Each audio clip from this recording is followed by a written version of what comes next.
Hola, me parece que no me escuchan. Ya, ¿Me escuchan? ¿Sí? ¿Sí me escuchan? sí, Ah, sí. perfecto, perfecto. Pues hola a todas, bienvenidas, muchísimas gracias a nombre de AMIF por participar en esta semana tan especial para la asociación. Y bueno, para la gente que nos sigue a través de las redes sociales también un saludo a este panel, que es el tercer panel de esta semana, que es abordando enfermedades crónicas de mujeres mexicanas. Y me encanta el enfoque porque va a ser un enfoque holístico, es decir, vamos a poder enfocarlo desde diferentes ángulos y perspectivas, lo cual me parece que es muy enriquecedor para poder trabajar sobre una solución o por lo menos sobre propuestas de solución, ¿no? Con voces tan expertas. Muchas gracias y si me permiten, las voy a presentar brevemente a cada una porque me interesa, por supuesto, más que si quiere conocer más de sus currículums, que se meta al sitio de la MIF porque está muy detallado. Hoy nada más nos saludamos. Y con todo gusto presento a Leticia Aguiar Green. Ella es de Conacción Salud. Gracias, Leti. Buenos días. La doctora, gracias. La doctora Laura Flaman, del Colegio de México. Gracias, doctora. También la doctora Guadalupe Guerrero Avendaño, directora general del Hospital General de México. Gracias, doctora.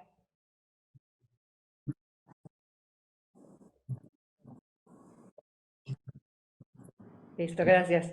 La doctora Alexi de la Torre Rosas de Sencida, muchas gracias también, doctora Alexi. Y Muchas gracias. Berta, gracias a ustedes. Berta Mancilla de PTC Therapeutics, muchas gracias también, Berta. Mucho Gracias a gusto ti. saludarlas a todas.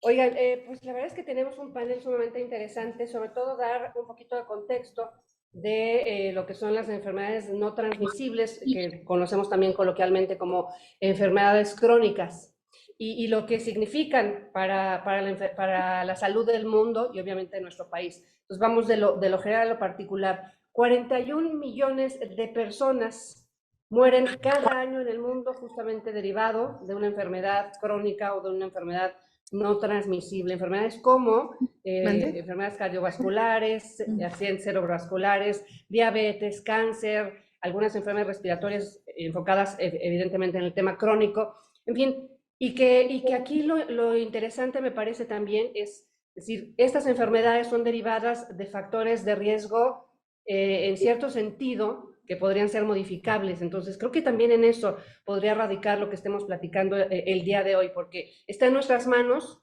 en las manos de todos, por eso el enfoque holístico, trabajar para terminar esto que se ha calificado como una epidemia de enfermedades no transmisibles, que eso me parece gravísimo. Hace unos días el INEGI daba a conocer su informe de qué morimos los mexicanos y volvíamos como N año consecutivo a tener las mismas causas de muerte. Y en el caso de las mujeres, pues se suman factores pues que también deberían ser solucionados, que es una brecha de género que lamentablemente en salud también permanece. Entonces, bueno, yo no soy la especialista, nada más quería dar el contexto para poder aterrizar con todas ustedes y hablar justamente de eso. Decía yo, por N año consecutivo, otra vez las enfermedades de no transmisibles o enfermedades crónicas son las principales causas de muerte y en las mujeres todavía más. Hablar del sistema de salud. Nuestro sistema de salud actualmente estará preparado para atender estas enfermedades y me gustaría que cuando me vayan contestando toquemos dos ángulos.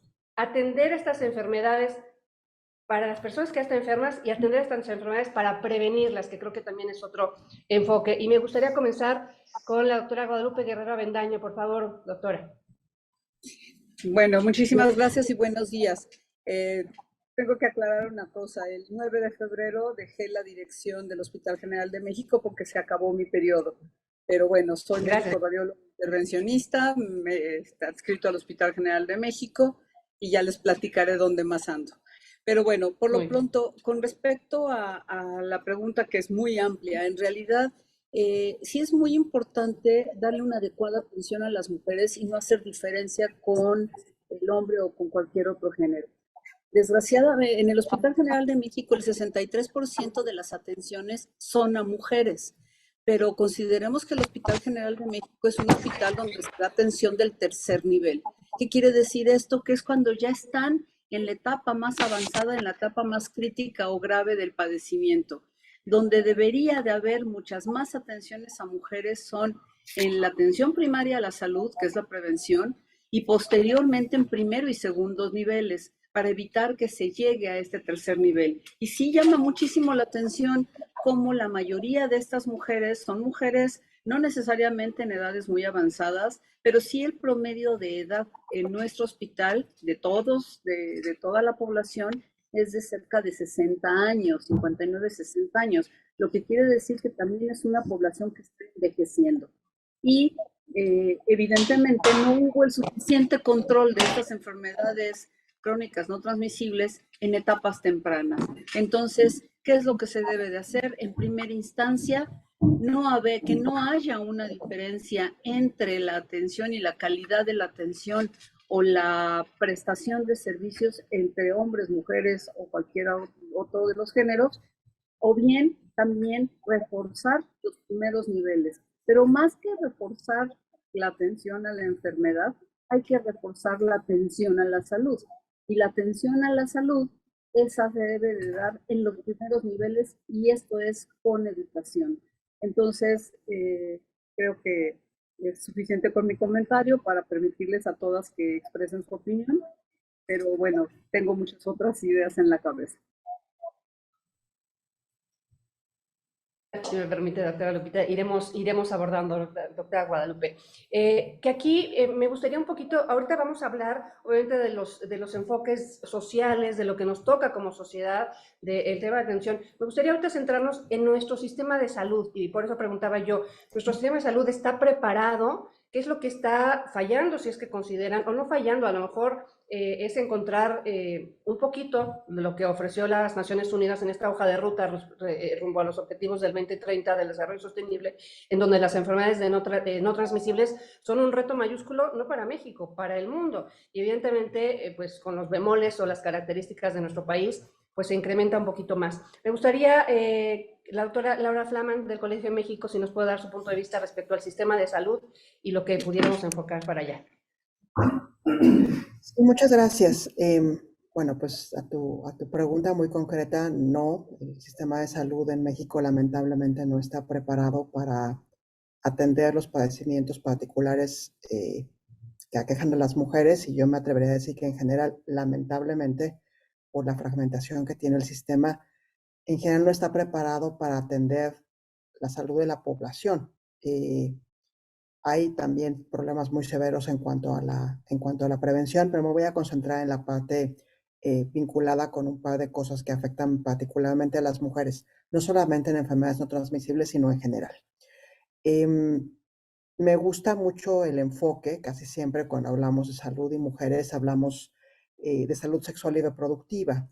Y creo que este panel abre la puerta para pensar que no solamente son esas las enfermedades que aquejan desproporcionadamente a las mujeres. Creo además, y lo sabemos bien, las colegas acá tienen mucha especialidad en estos temas, que no solamente es la condición de que seamos o que sean mujeres, sino que hay condiciones que acumulan y hacen más complicada la atención de la salud de personas que son mujeres, pero que además son indígenas, pero que además tienen bajo nivel de escolaridad, pero que además son madres solteras y por tanto tienen problemas vinculados con bajos ingresos o ingresos que son irregulares porque trabajan en la economía informal, porque en muchas ocasiones son los únicos trabajos que les permiten hacer trabajo doméstico, cuidar a sus hijos o a sus adultos mayores y además trabajar. Entonces, esta condición de trabajar en el sector informal de la economía las pone en una posición todavía más vulnerable, porque para empezar, no tienen acceso a la seguridad social, no tienen un seguro de salud contributivo, y ya sé que van a decir que ahora tener acceso al IMSS o al ISSSTE no es una garantía de tener buenas condiciones, pero es, creo que todavía mejor que no tener seguridad social contributiva. Además, suelen tener empleos donde no tienen contratos, y eso tiene una implicación muy fuerte, ¿no? Porque no se pueden hacer compromisos de largo plazo para cuidar la salud. Entonces, creo que el factor de la interseccionalidad son mujeres con además otras condiciones de vulnerabilidad en una proporción muy alta, Y daré simplemente un dato, ¿no? En este momento son datos de la Comisión de Ahorro para el Retiro. Dejemos de lado las pensiones del presidente López Obrador, las pensiones del bienestar, las pensiones contributivas. Mientras que los varones, 25% de ellos van a tener acceso a una pensión contributiva. Entre las mujeres es 8 de cada 100. 25 de cada 100 hombres, 8 de cada 100 tendrán pensión. Esto porque es grave, porque es un problema de inseguridad en el ingreso que se traduce, que se contagia con todo lo demás y desde luego con el tema de salud y con la carga desproporcionada que tienen las mujeres que tenemos las mujeres en cuanto a cuidados. Digamos aquí, doctora, perdón que la interrumpa, pero digamos aquí que el objetivo de alguna forma es lograr que el sistema de salud en atención de enfermedades no transmisibles tenga un enfoque de género, que es lo que se busca, ¿no? Que también desde ahí se vea y se analicen las cosas, desde un enfoque de género. Para hacerlo, me parece que no es abordar el sistema de salud como tal, sino estas circunstancias de las que nos habla en este momento. ¿Cuáles son las condiciones y las circunstancias de las mujeres en su cotidianidad que evidentemente las vulneran más dentro del sistema de salud?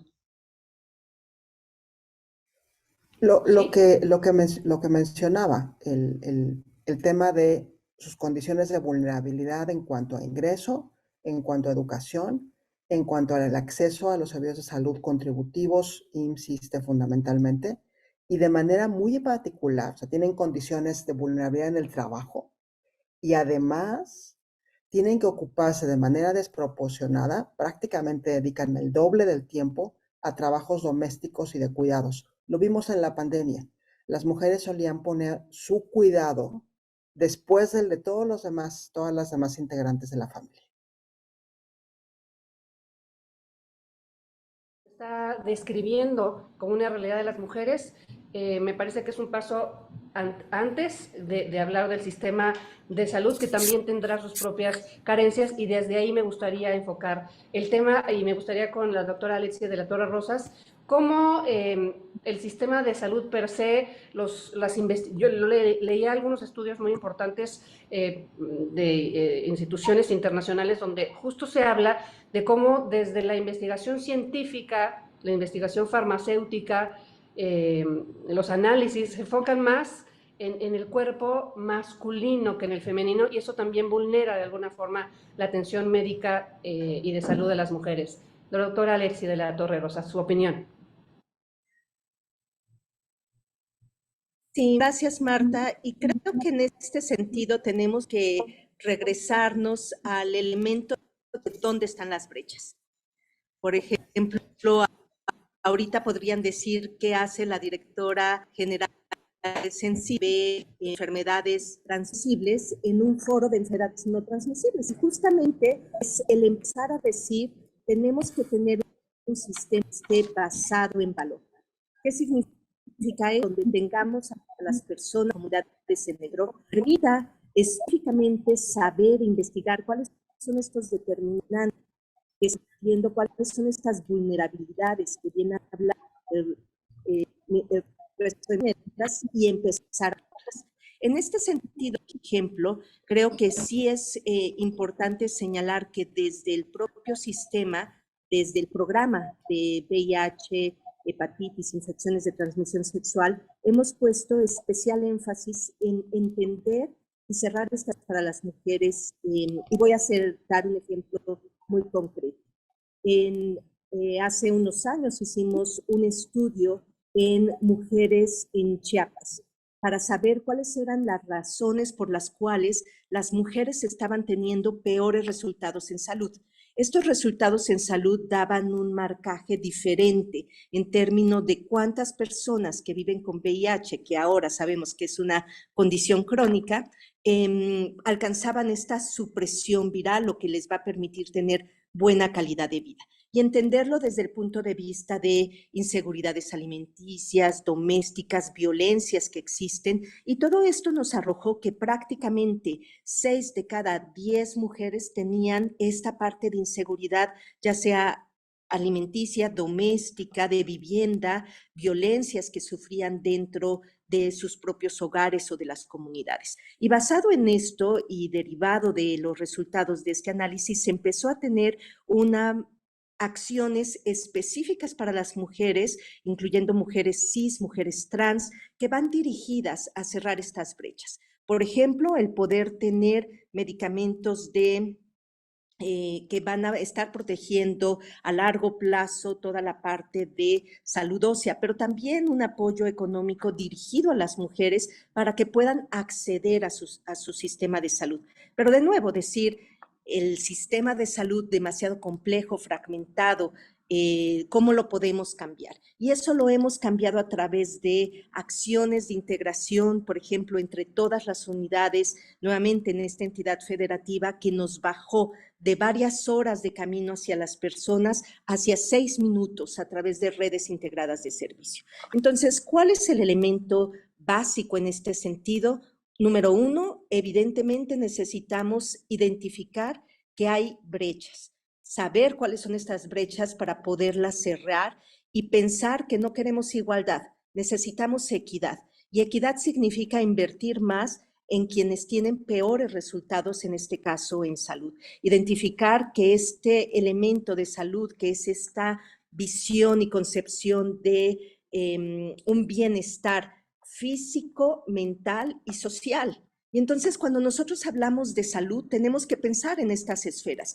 No vamos a tener salud si tenemos violencia de género, si tenemos discursos todavía de odio dentro de estas acciones, si tenemos discriminación inclusive dentro de algunas unidades. No vamos a tener salud si desde el punto de vista mental no atendemos las necesidades de la población, hablando de depresión, inclusive investigación al respecto.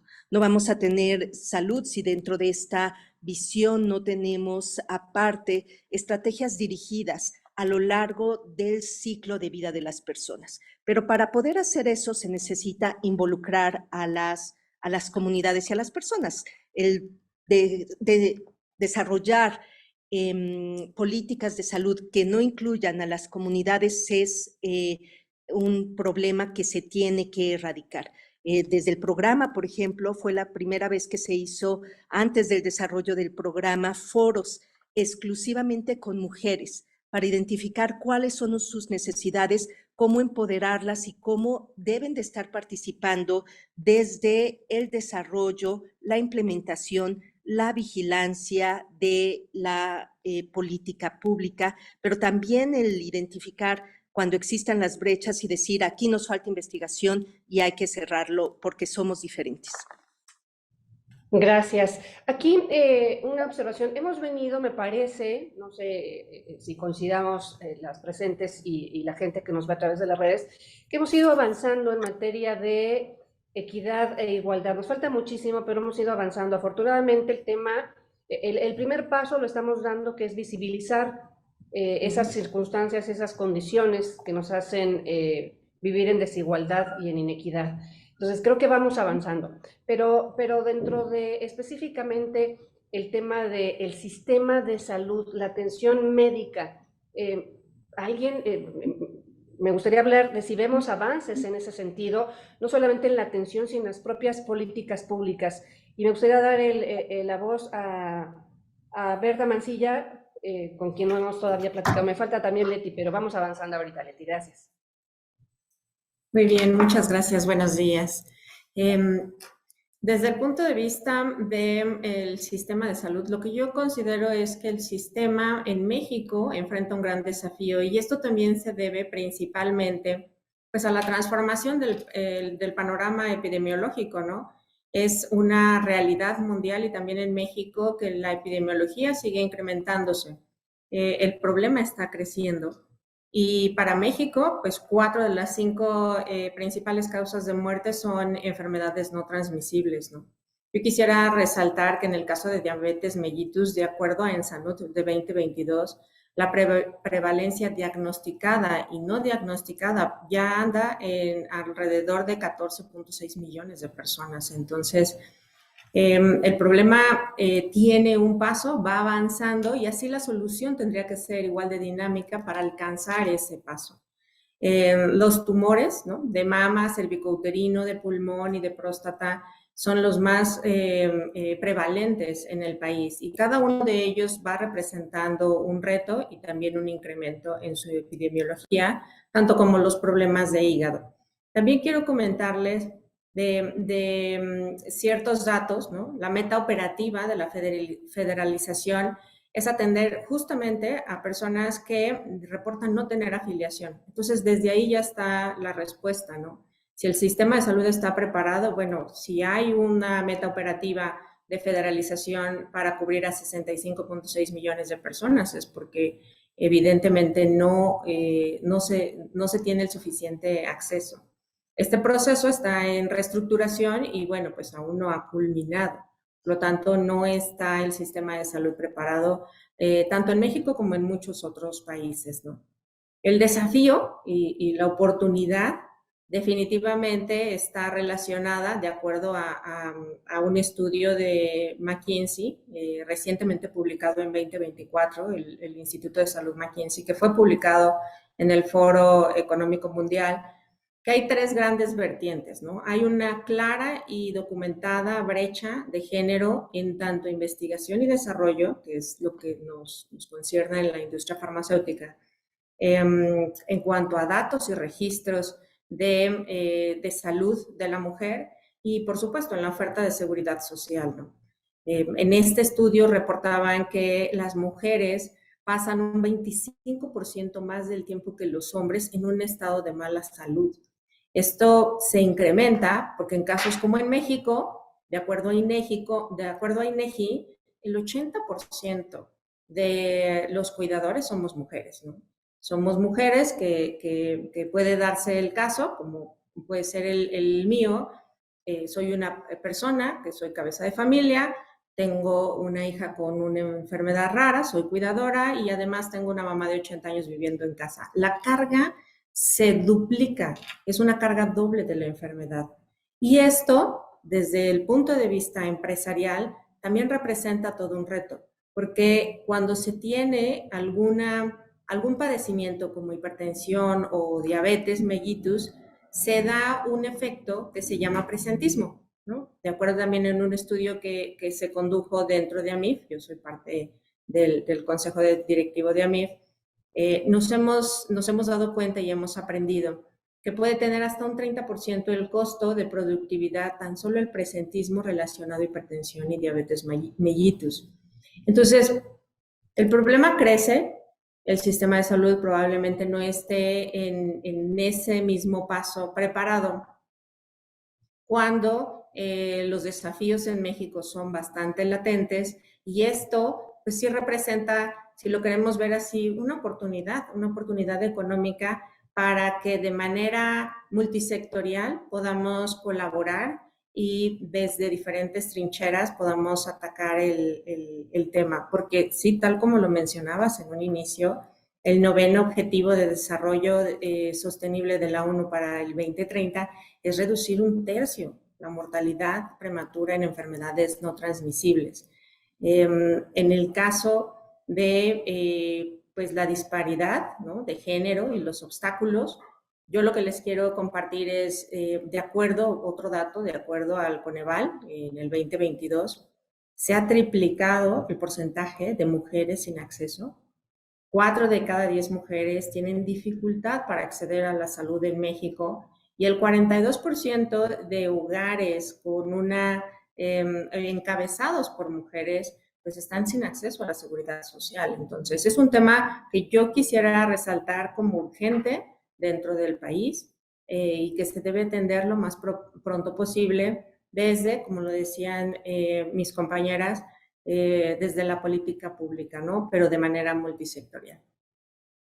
Claro, hay estudios sobre igualdad y equidad que citan justamente, digamos, el eslabón más débil, aunque suene a comercial, de esa cadena son las mujeres mayores indígenas, ¿no? O sea, que creo que esto es importante hablarlo porque las mujeres mayores e indígenas son, creo que, uno de los sectores que tienen en conjunto esas circunstancias de las que todas ustedes nos han hablado, ¿no? Porque evidentemente México tiene muchos Méxicos, muchas caras y muchos niveles de desigualdad, pero que hay eslabones muy, muy débiles, como esas características, las mujeres mayores, indígenas, y que hay que atender. Pero que aquí me gustaría, digamos que el diagnóstico lo tenemos hecho, me parece que está detectado qué es lo que está faltando, cuáles son las circunstancias que merman esas condiciones de las mujeres y que evidentemente hacen que el sistema de salud pues no esté preparado, con todos los bemoles que ya tiene, sin tomar en cuenta el enfoque de género, para esto, ¿no? Empezar un poquito y ya también describimos las circunstancias, hacia qué podemos hacer. Es cuestión de política pública, es cuestión de presupuesto, es cuestión de concientización y cultura hacia la sociedad, es un asunto que debemos tomar como un contexto completo y un ataque multifactorial. Y me falta Leti Aguiar Green de Conacción Salud, por favor. Muchísimas gracias. Sí, bueno, evidentemente no se puede avanzar en un sistema universal de salud si no hay presupuesto, ¿no? Los incrementos que hemos visto al presupuesto no son suficientes ni serán suficientes para esta implementación de esta transformación en nuestro sistema de salud. Entonces, yo creo que empezando por ahí, como sociedad civil nos toca empujar el tema del presupuesto en salud, que la verdad ahí tenemos muchas áreas de oportunidad. Y por otro lado, la planeación enfocada con información desde lo local a lo federal. ¿A qué me refiero con esto? Mencionábamos que es la equidad, ¿no? Y la equidad no es darle lo mismo a todos, sino darle a cada quien lo que necesita. Y las mujeres, las necesidades de las mujeres no son las mismas de las mujeres que viven en la Ciudad de México, no son las mismas de las mujeres que viven en Oaxaca, no son las mismas de las mujeres que viven en Tabasco. Entonces, mientras sigamos haciendo estrategias de política pública federal sin tomar en cuenta y sin generar data desde las entidades federativas, no vamos a poder disminuir estas brechas. A nosotros nos pasó, por ejemplo, durante la pandemia, terminando un poquito la pandemia, hablábamos con las autoridades de Oaxaca sobre el desabasto de medicamentos, y lo que ellos nos decían es que no era que no se hubieran hecho las compras, ¿no? Ni que se hubieran entregado, sino que ellos no planearon, o sea, no esperaban la demanda después de la pandemia de los enfermos que iban a acudir, y no planearon bien su compra, ¿no? Y además había medicamentos que estaban en el compendio, pero que las claves no estaban habilitadas. ¿Por qué? Porque no hubo una planeación en base a datos desde el Estado, desde las entidades federativas. Entonces yo creo que esa es un área de oportunidad muy importante, la generación de información y de datos, y que esa información nutra al Sistema Nacional de Salud para la toma de decisiones. Y por otro lado, también un tema importante en esta homologación de la atención a nivel nacional son la actualización de los protocolos de atención y de las guías de práctica clínica, ¿no? Que ahí también tenemos una deuda pendiente muy importante. En el caso de enfermedades oncológicas, el año pasado se actualizó la de cáncer de mama, pero hay varias que la actualización es del 2018. En el caso de diabetes, creo que en el 2021 se actualizó la de atención a pacientes pediátricos y el adulto mayor, pero las demás también son del 2018. Hipertensión se actualizó en el 2021, pero si seguimos dejando la decisión del acceso a determinados medicamentos en la potestad, por así decirlo, del director del hospital, a diferencia de una normatividad que debería existir para que fuera igual para todos el acceso, creo que no vamos a poder llegar a una equidad. Sí, que me parece que podemos coincidir todos en que el propio sistema de salud tiene sus factores para perfeccionar, para mejorar. Pero aquí la pregunta también es, ¿tenemos que esperar a que se solucione esas faltas, esas fallas, esos huequitos para poder atender desde un enfoque de género? Me parece que podría ser paralelo, ¿no? Y me parece que se tendría que empujar desde la sociedad civil, desde la academia, la científica, en fin, que se escuchen muchas voces para lograr eso. Y ustedes son mujeres que trabajan directamente en todos estos temas de manera muy ardua y cotidiana. ¿Encuentran los espacios para poder hablar de esto? ¿Encuentran receptividad en los responsables de los sistemas de salud? A ver, doctora Guadalupe. Bueno, pues efectivamente creo que todo debe empezar desde nosotras mismas. Tenemos que empezar a levantar la voz y si no nos oyen, hacer que nos oigan. Efectivamente hay muchos foros en donde podemos empezar a hacerlo. Sin embargo, no es fácil, en realidad no es fácil. Les voy a platicar un pequeño estudio que hice hace unos pocos días. Me invitaron a dar una conferencia para el premio Rosenkranz, que fue de lo más agradable. Y me puse a investigar qué tanto rezago había en un tema muy particular, que es la investigación para la salud de la mujer en nuestro país. Obviamente yo sabía que iba a haber rezago, por supuesto, esto es algo que todas sabemos. Sin embargo, me di cuenta de que no solamente hay rezago en la investigación para la salud de la mujer, sino también los sujetos a investigar, la mayor parte de ellos, cuando se aplica un nuevo protocolo, son hombres. Entonces, se están obteniendo dosificaciones y se están obteniendo medicamentos de acuerdo a las necesidades del hombre y no de la mujer.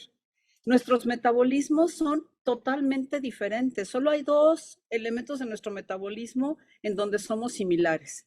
Sin embargo, todos los demás son diferentes y nos están afectando en forma diferente y no nos están sirviendo igual los medicamentos a los hombres que a las mujeres. Y eso fue un tema que a mí en lo particular me impactó muchísimo. Otra cosa que también es bien importante, y eso lo han de haber oído ustedes miles de veces, siempre dicen que el útero sirve para 2 cosas, para tener hijos y para tener tumores. Y entonces hemos abusado de la histerectomía en las mujeres, siendo que el útero es un órgano que no nada más produce hijos y produce tumores, es un órgano que produce hormonas y que produce un equilibrio tanto mecánico como hormonal e inmunológico, y se desprecia de una manera impresionante, y no nada más por los hombres, por muchas mujeres que han adoptado este pensamiento masculino. Y créanme que no es con la mala intención, es solamente mala información. Déjenme decirle que cuando me puse a hacer este estudio, encontré muy pocas referencias bibliográficas hace 20 años. Les repito, soy radióloga intervencionista y me dedico gran parte de mi tiempo a embolizar arterias uterinas para el control de la miomatosis uterina. Pero bien, entonces me puse a investigar desde hace muchos años, hace más de 20 años, y me encontré con 2 o 3 citas bibliográficas. En la actualidad existen muchos más, pero aún así todavía no existe una difusión amplia de que la salud para la mujer tiene una inequidad desde cualquier ángulo, tanto lo que menciona la doctora de la Torre, todo lo que mencionaron todas ustedes, que me parece sumamente importante. Y yo creo que sí hay que empezar por educación. Tenemos que concientizar a las mujeres desde que cada quien desde nuestro espacio tenemos que hacerle más promoción a la salud femenina o a la atención en la calidad de vida de las mujeres. Efectivamente, no puede ser que la mujer siempre tenga que ser la cuidadora primaria, cuando en más del 80% lo es. No puede ser que la mujer siga siendo la única que atiende el hogar, cuando ya no estamos en una época en que deba de ser así. Pero además estamos viendo un contexto muy de la ciudad, ¿no? Porque pues todas nosotras estamos en ciertas posiciones que nos permiten tener un nivel de vida diferente. Pero ¿qué pasa efectivamente allá en las comunidades indígenas, en las comunidades rurales, en donde ni siquiera se les permite levantar la voz, no se les permite estudiar, no se les permite tener acceso a nada? Yo creo que tenemos que empezar por visibilizar, hacerlas visibles y levantar la voz por ellas para que se vayan tomando políticas públicas en donde se exista, como bien dijo la doctora de la Torre, equidad y no igualdad. Porque somos diferentes. ¿Alguien quiere intervenir en algún punto de lo que mencionó la doctora Guadalupe? ¿Alguien tiene algún complemento, alguna observación, algún punto convergente o divergente? Adelante, sí. Doctora Letzi. Gracias. Justamente creo que un elemento en este sentido y en el mismo punto del discurso es ¿cómo podemos hacer para involucrar a las comunidades? ¿Cómo podemos hacer para involucrar la voz de las mujeres dentro de este desarrollo de políticas, acciones e implementación? Y creo que eso es muy elemental. Hemos tenido un sistema de salud que desafortunadamente ha sido muy paternalista, y romper estos silos, este elemento de poder, yo les invitaría a reflexionar cuántas mujeres hay en puntos estratégicos para la toma de decisiones en salud y en que revisen cuál es la diferencia en brechas de ingresos económicos para el personal de salud, siendo mujeres y hombres, independientemente de la región. Quiere decir que desafortunadamente todavía hay esta brecha donde, derivado del resto de las acciones que se tienen, existen barreras, y estas barreras hacen que de alguna manera se vayan permeando hacia el resto de la población. Entonces, creo que estando en una posición que genera la toma de decisiones, estamos obligados a generar los espacios para escuchar estas.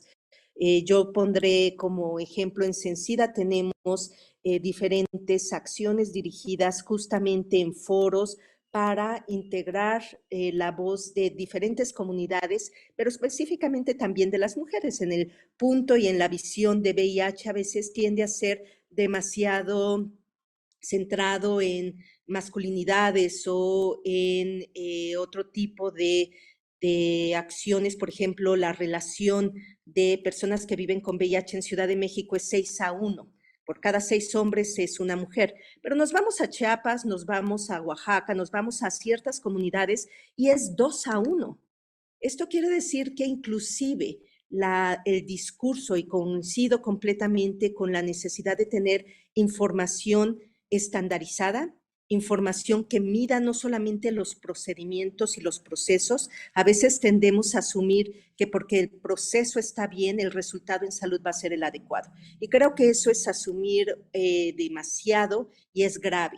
Tenemos que estar midiendo el resultado en salud y desde este punto de vista holístico, para entonces identificar cómo ir cerrando. Pero el cómo ir cerrando no es como yo me lo imagino, es en coordinación con los diferentes elementos, tanto académicos, de políticas de implementación, de una visión que esté con las personas en el centro. Desde la red, por ejemplo, de Pacientes para la Seguridad de Pacientes de la Organización Mundial de la Salud, a la que pertenezco, decimos nada por nosotros y nosotros. Y esto es fundamental. No podemos estar haciendo las cosas sin la inclusión de las propias comunidades y acciones. Y cuando estamos en cualquier elemento que nos permita abrir esos espacios, tenemos la obligación, pues, por un lado, como nuestro trabajo, pero también en la parte moral, de abrir espacios para diálogos, identificar estas brechas, hacerlas visibles, y no se puede mejorar lo que no se mide. Tenemos que medirlo, pero medir por medir sin hacer un cambio de nada sirve. Entonces, tenemos que utilizar esta información para generar estrategias de cambio. Y es tanta esta brecha que necesitamos hacerlo de una manera coordinada. Entre más sumemos, no es solamente salud, tenemos que pensar en economía, tenemos que pensar en trabajo, tenemos que pensar en desarrollo, tenemos que pensar en educación. Si nosotros sumamos y no queremos irnos como cangrejitos, cada quien por su lado, creo que podemos ir hacia un punto donde vayamos de cierta manera generando mejores resultados para todos, porque el mejorar la salud de las mujeres significa el mejorar la salud del resto de la población. Leía, así es, citaba a alguien de ustedes hace un ratito, me parece que Berta, el Foro Económico Mundial y este estudio tan interesante que habla justamente de eso. Obviamente es importante la salud de la mujer, el bienestar de la mujer, pero a veces podemos también resaltar el enfoque que a muchos sectores es el que interesa, que es el desarrollo económico, y en el que cuidar a las mujeres, y así se llama el estudio, puede contribuir de manera muy importante a la economía. El estudio se llama Cerrar la brecha sanitaria de las mujeres, una oportunidad de $1 billón para mejorar las vidas y las economías. Digo, no, a lo mejor hay a quien le importa más el desarrollo económico que el bienestar, entonces también por ese lado de conveniencia sería importante atacar estas brechas, ¿no? Me alzaba la mano sí. La doctora Laura Flaman del Colegio de México, si da su comentario al respecto, un poquito más breve para que podamos ir avanzando y no nos corte. Digo, todavía nos falta un poquito, pero para abordar otros temas. Adelante, por favor. Sí, Marta, muchas gracias. Yo quisiera regresar, yo creo que es importante visibilizar, como tú misma decías, las condiciones o los estereotipos de género que perjudican particularmente a las mujeres. Y hay un dato que creo que es muy revelador, ¿no? Si uno mira, volviendo a lo que comentaba Letze de medir y medir con propósito, ¿no?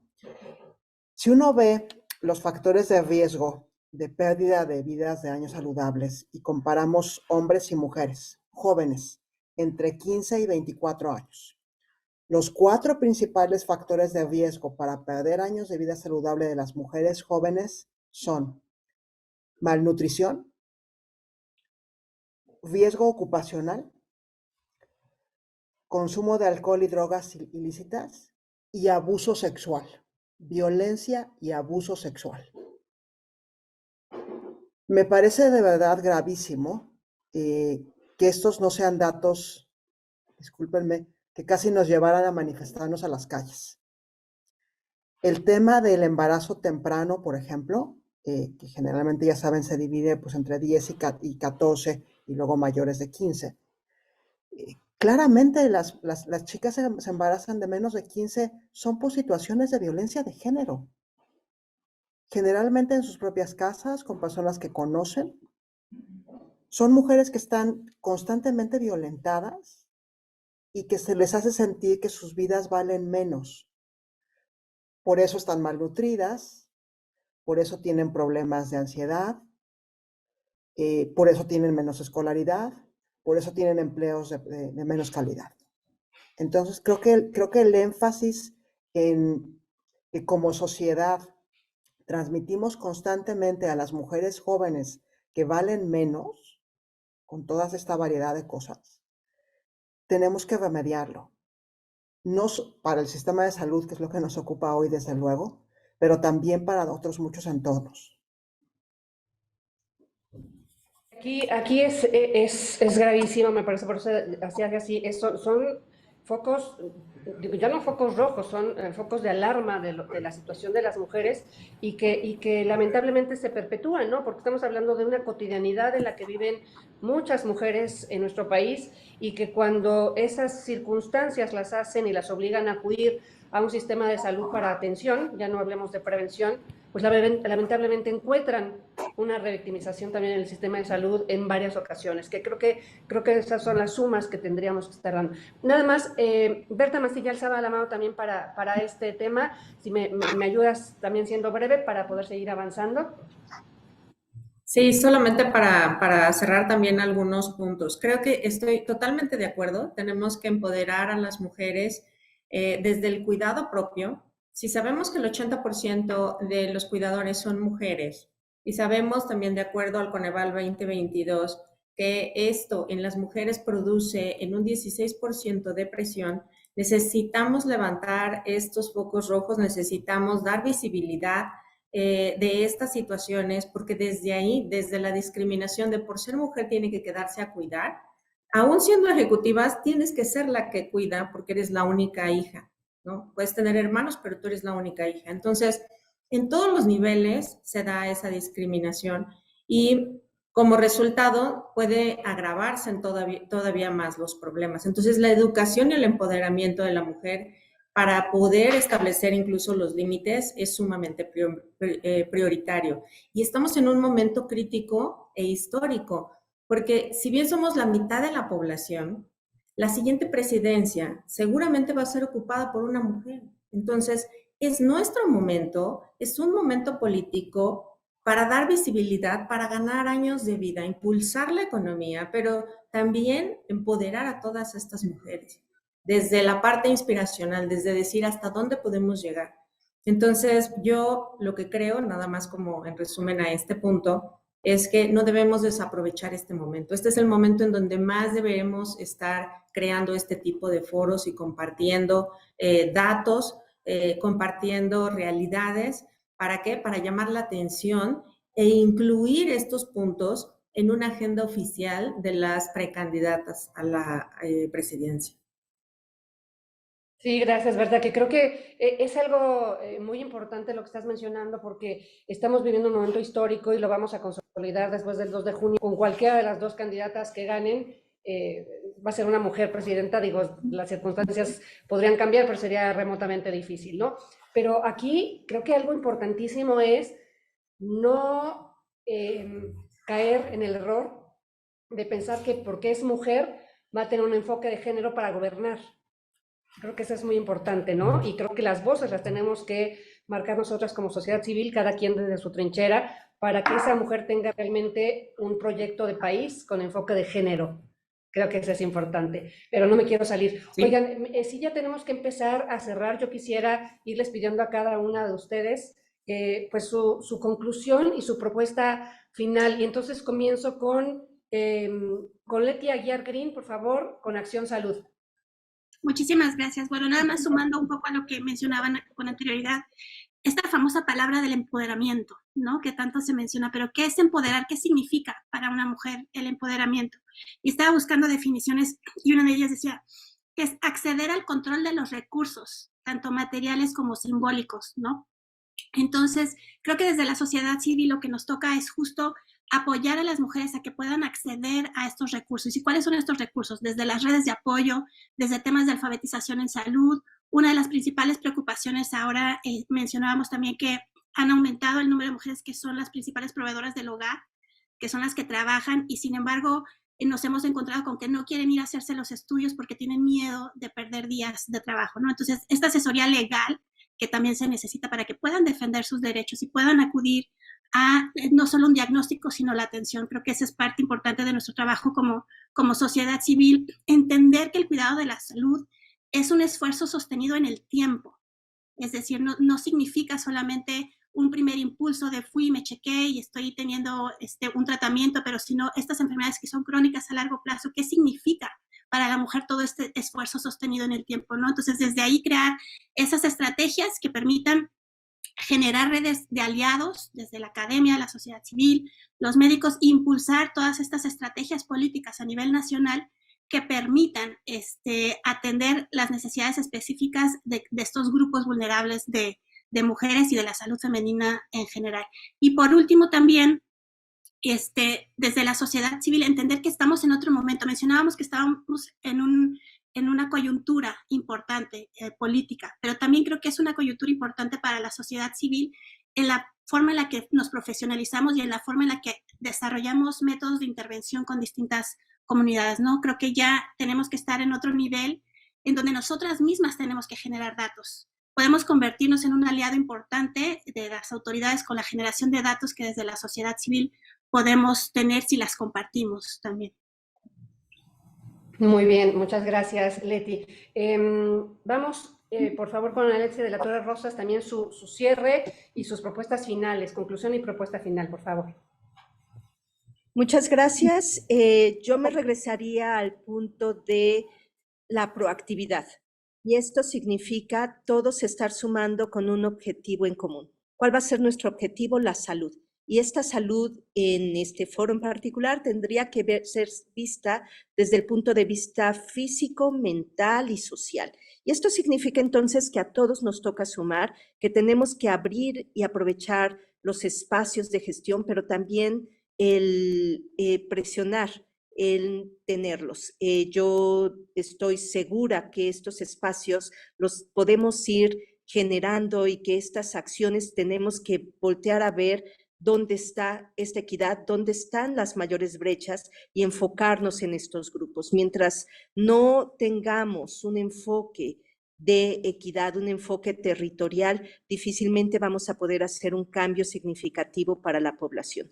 También pensar que tenemos que tener claridad en cuáles serán las metas a corto, mediano y largo plazo, y que esto es importante también para los mensajes que se den a la población.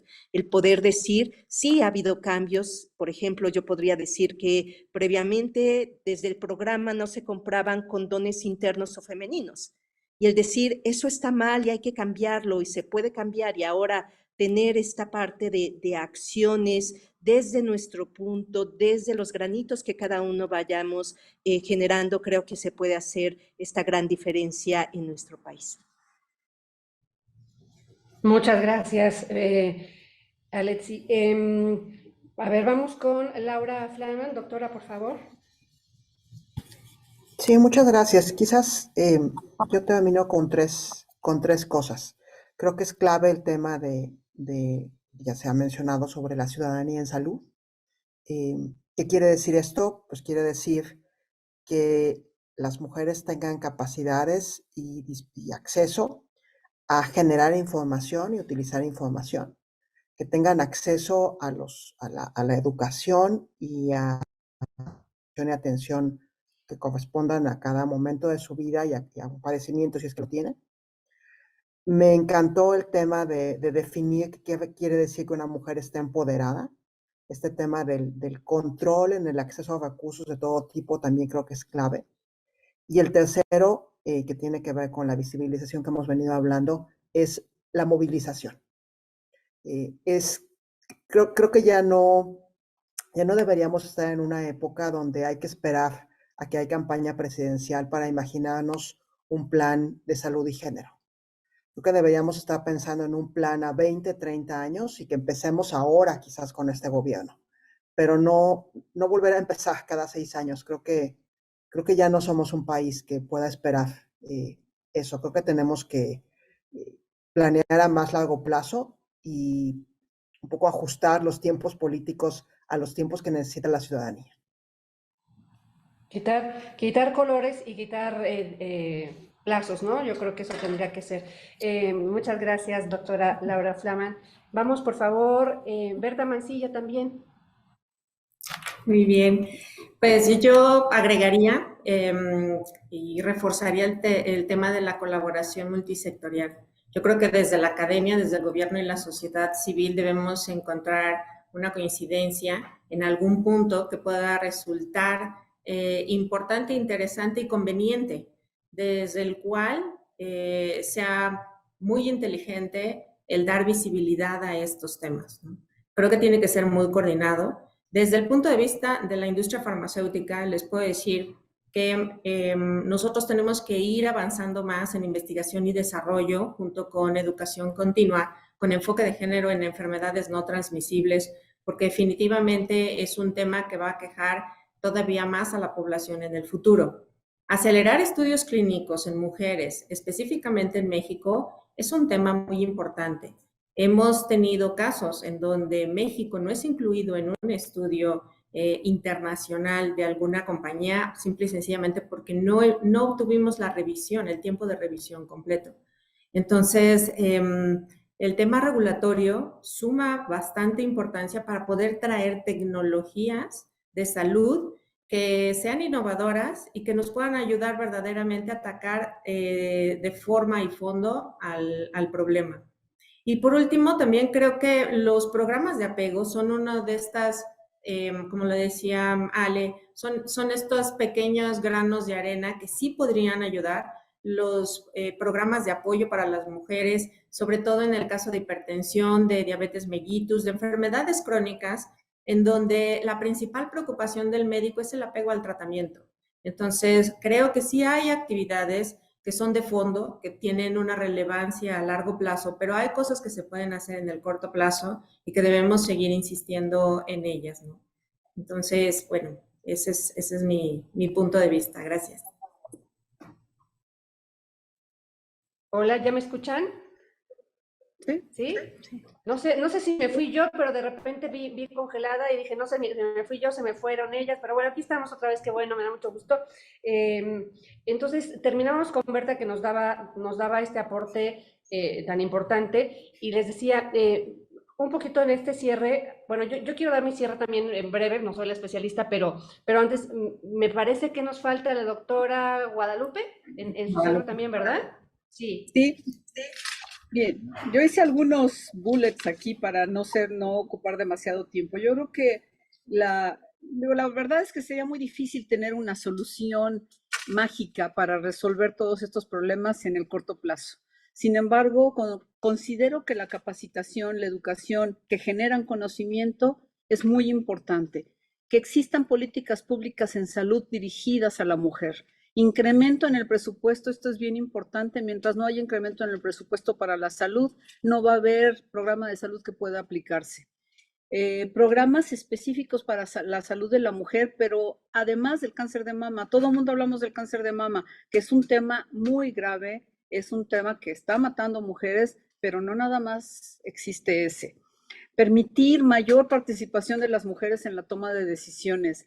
Esto también es básico. Mientras no hayan mujeres tomando decisiones, no va a haber posibilidades de que esto incremente. Y por otro lado, también es muy importante incrementar las investigaciones para la salud de la mujer y no nada más para enfermedades que aquejan exclusivamente a la mujer, sino enfermedades que aquejan a hombres y mujeres por igual, pero también poder incluir a todas estas mujeres que es necesario incluirlas para no hacer particularidades y poder definir qué es lo que mejor les conviene a la salud de la mujer. Muchísimas gracias. Gracias, doctora Guadalupe Guerrero. Oigan, yo estaba leyendo un dato de la Fundación Británica del Corazón. Ahorita que estamos hablando de que las mujeres somos mucho más que un ente reproductor, un ente reproductivo, porque justo lo mencionábamos hace un ratito, creo que al principio, ¿no? La salud femenina o la salud hacia, la atención hacia la mujer, de salud de la mujer, se enfoca en salud reproductiva, en salud sexual y en salud materna, ¿no? Y somos muchísimo más que solo eso. Tenemos la bendición de serlo, pero somos mucho más que nada más eso, ¿no? Entonces, creo que ese es un enfoque que tenemos que empujar, el romper el enfoque que se da actualmente. Y tomando el término que usábamos ya en varias ocasiones en este panel, que es empoderamiento, y que venimos las mujeres y la sociedad escuchándolo ya desde hace varios años, pero que también, lo creamos o no, nos ha traído consecuencias negativas de parte de algunos sectores, porque toman este término empoderamiento como si las mujeres quisiéramos enfrentarnos con el sexo opuesto. Y creo que eso lo tenemos que romper nosotros. El empoderamiento va hacia mí misma. Yo no estoy peleando con nadie más que con hacerme creer que soy digna de valía, de derechos, de poder desarrollarme, de poder valer ante una sociedad. No me estoy peleando absolutamente con nadie y creo que eso nos puede quedar muy bien aclararlo, porque es una suma de géneros o de sexo, como cada quien lo quiera enfocar, pero creo que es la suma la que va a cambiar las cosas. No nosotras solas, ni peleando con ellos, creo que es importante, ¿no? En fin, la verdad es que ha sido un placer conocerlas, ahora sí que aunque sea virtualmente. Muchísimas gracias por su tiempo, muchísimas gracias por los análisis tan interesantes y tan diversos que nos dan en este tercer panel. Yo le quiero agradecer, no lo hice al principio, pero ahora creo que me da rápidamente tiempo. Le quiero agradecer mucho a la MIF que me haga parte de este esfuerzo tan importante que hace por 9ª ocasión en esta Semana de la Innovación. Le quiero agradecer y también reconocer mucho su esfuerzo a Carla Báez, que es parte fundamental de que estemos todos en este momento y de lo que seguirá haciendo esta Semana de la Innovación 2023 y justamente trabajando por la igualdad también en la salud. No lo olvidemos, tenemos que trabajar en todos los demás ámbitos, pero en la salud no es la excepción. Gracias, un abrazo cariñoso a todas y contamos todas con nuestras manos juntas para seguir luchando por esto. Muy bien, gracias. Muchas gracias. Gracias a la MIF y gracias también a la gente que nos siguió a través de las redes sociales, a través del mundo virtual. Y pues esta Semana de la Innovación de la MIF sigue, así que yo me despido y los dejo pues con el siguiente panel. Gracias, hasta luego.